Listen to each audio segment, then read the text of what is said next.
I was 68 years old when my husband looked at me across our breakfast table and said the words that changed everything. "You're too old to matter anymore." He didn't raise his voice. He didn't slam his coffee mug.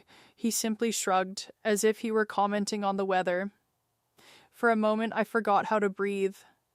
We had been married for 35 years.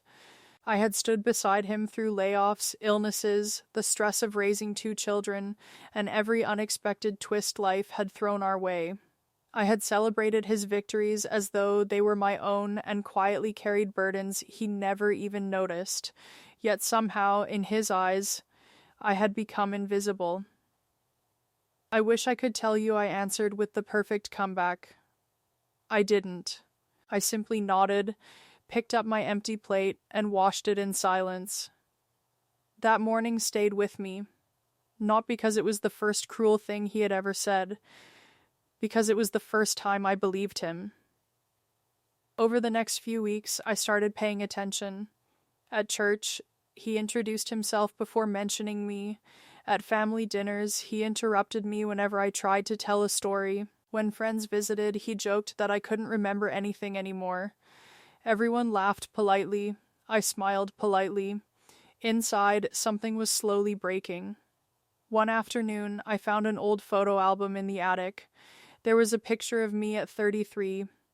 I was standing on a beach in Florida, laughing so hard that my eyes were almost closed. My hair was blowing in the wind. My shoulders were straight. I looked alive. I stared at that woman for a long time. Where had she gone? Had I really disappeared, or had I simply spent so many years making everyone else's life easier that I forgot to live my own? That evening, my daughter Emily called. "Mom, are you okay?" I almost lied. Instead, I told her the truth. "I don't think your father sees me anymore." There was a long silence. Finally, she whispered, "I've noticed." Those 3 words hurt more than anything else. If my own daughter had noticed, how long had this been happening? Emily suggested I join the community center with her. They have painting classes, book clubs, walking groups. Just come once. I almost refused. I hadn't done anything just for myself in decades. Still, the following Tuesday, I walked through those doors. I felt awkward. Everyone seemed confident. Everyone already knew each other. Then a woman about my age smiled. "You must be new."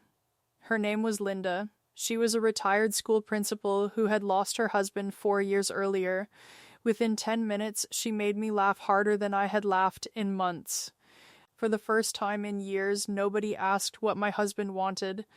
Nobody asked what I cooked. Nobody asked how I supported someone else. They asked about me.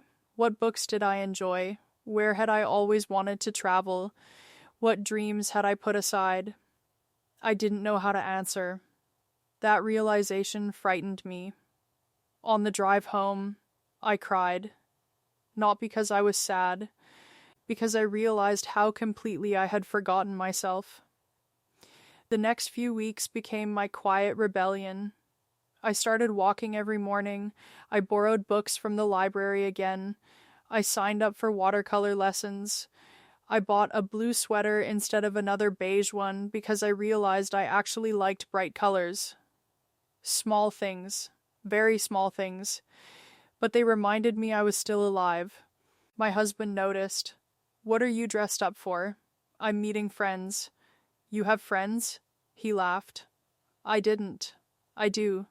He looked surprised, almost offended. One Saturday morning, he asked why breakfast wasn't ready. "I already ate." "You always make breakfast." "Not today." It wasn't anger. It wasn't punishment. It was simply the truth. I had my own plans. That afternoon, Linda and I visited a local art fair. I admired paintings I couldn't afford. We shared coffee. We talked about everything from grandchildren to regrets. As I drove home, I felt lighter than I had in years. Until I walked through the front door. My husband was sitting in his chair watching television. Without looking away from the screen, he asked, "So, are you done pretending to be 25 again?" I smiled gently. "No." He finally looked at me. "What does that mean?" It means I'm done pretending my life ended because I got older. His expression hardened. He stood slowly. You've changed. Yes, I don't like it. I nodded. I know. For the first time in 35 years, his disappointment didn't control me. Over the next month, the distance between us grew. He complained that I wasn't home enough. He complained that dinner was simpler.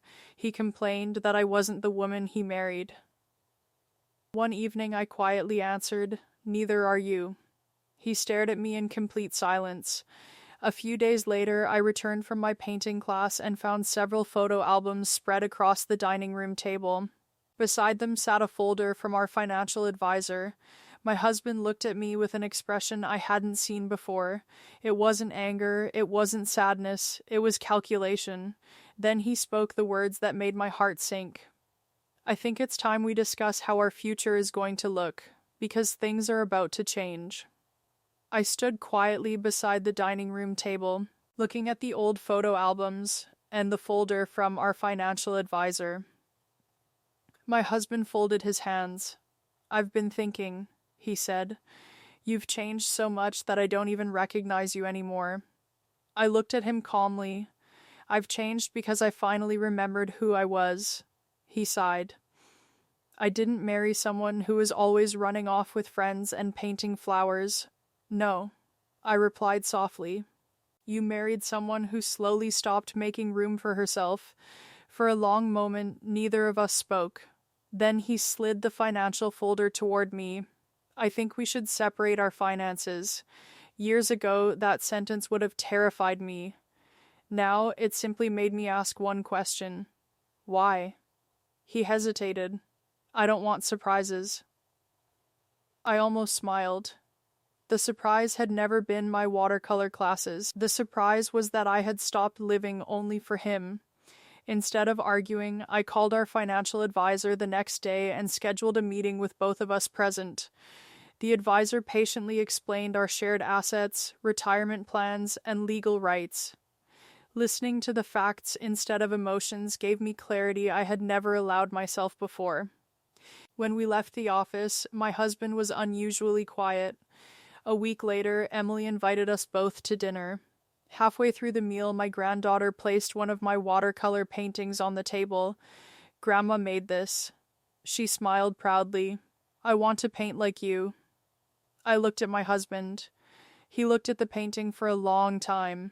For the first time in years, he didn't make a joke. Driving home, he finally spoke. "I didn't know you were good," I answered honestly. "Neither did I."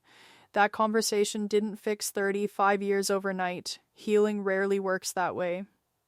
Over the following months, I continued building a life that included my marriage but no longer depended entirely on it. I volunteered at the library. I joined a women's discussion group. I kept painting. Some of my work even appeared in a community art exhibit. The ribbon beside one of my paintings wasn't first place. It was an honorable mention. To anyone else, it might have seemed small. To me, it represented something much bigger. Proof that I still had something to offer the world. One evening, my husband quietly entered the room where I was painting. "I've been unfair," he said. I didn't answer immediately. He continued. "When I said you were too old to matter, I think I was really afraid." Afraid of what? Retirement, aging, becoming invisible myself. His honesty surprised me. It didn't erase the hurt, but it explained it. "I made you carry my fears," he whispered. "You did. I'm sorry." Those words mattered, not because they erased the past, because they acknowledged it. From then on, our marriage became different. Not perfect. Different. He started asking about my classes. Sometimes he even came to community events with me. Other times, I went alone without guilt. We learned that love without respect slowly disappears. Respect without boundaries doesn't last. And boundaries, spoken calmly, can save a person even if they don't save every expectation. Looking back, I realized the greatest change wasn't in my husband. It was in me. For years, I believed my value depended on how useful I was to everyone else. A perfect wife, a dependable mother, a constant caregiver. But growing older hadn't reduced my worth. It had given me wisdom. It had given me courage. It had finally taught me that dignity isn't something another person gives you. It's something you choose every single day. Today, when I see that old photograph of myself laughing on the Florida beach, I smile. I no longer wonder where that woman went. She's still here. She simply needed permission from herself to come back. And this time, she isn't asking anyone else whether she matters. She already knows the answer. If this story touched you, please comment and subscribe. I have one question for you. Have you ever rediscovered a part of yourself later in life? Let me know your answer below.